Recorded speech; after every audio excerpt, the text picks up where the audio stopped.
Magandang hapon po sa lahat. Ako po si Anali Alaan, 41 years old. Dating government employer sa Pilipinas in almost 7 years from Municipal Mayor's Office to the 2nd District of Surigao del Norte, Batasan Congress Office under my former employer, Honorable Guillermo Ero Marati, 2nd District of Surigao del Norte. Nag-apply po ako dito sa Kuwait noong 2010 under the Office of Mirimi Skills Training Recruitment International Recruitment Agency or Mother's Way Agency.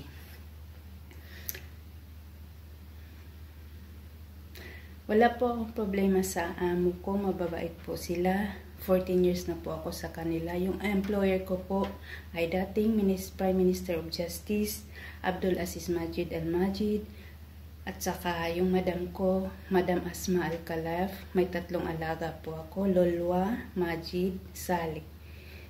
Ang 2 ko pong alaga ay nakapagtapos na ng college, isang architecture at saka isang abogado. At saka yung bunso naman graduating bilang at RHM. Mababait po sila sa akin, wala po silang problema. Kung may problema ako, nandyan sila lagi na handa support sa akin at sa mga anak ko, magbibigay sila sa tuwing mataas yung mga grades ng anak ko.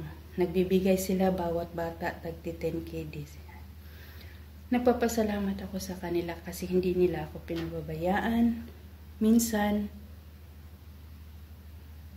mapagalitan man tayo dahil may pagkakamali din tayo. Kaya kailangan din natin i-accept yun dahil para rin yun sa kabutihan natin. Kung mali man o tama. Nandito tayo para sa pamilya natin. Nandito tayo para sa kinabukasan ng pang-aanak natin para masuportahan natin sila sa mga pangangailangan nila. Lalo na sa pag-aaral nila. Sa employer ko wala akong masabi. Bawat isa sa kanila. Mapagbigay sila, mapagmahal, at higit sa lahat, may pag-alala sila sa katulong nila. Kaya po sa lahat ng mga kasambahay, tiyaga lang at laban lang para sa kinabukasan ng ating pamilya, lalo na sa mga anak natin. Maraming salamat po, Anali Alaan. Coming 14 years household services. Bye!